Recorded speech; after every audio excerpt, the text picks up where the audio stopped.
DSC రెండో విడత సర్టిఫికెట్ల పరిశీలన నేడు మధ్యాహ్నం నుంచి ప్రారంభం. అమరావతి. ఈనాడు.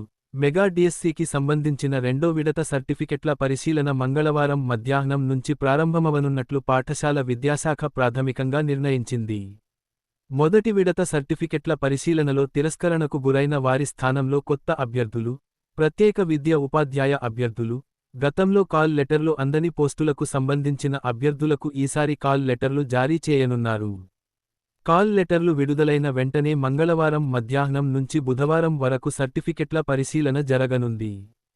ఒకవేళ కాల్ లెటర్ల జారీ ఆలస్యమైతే బుధవారం ఉదయం నుంచి పరిశీలన చేపడతారని అధికారులు తెలిపారు.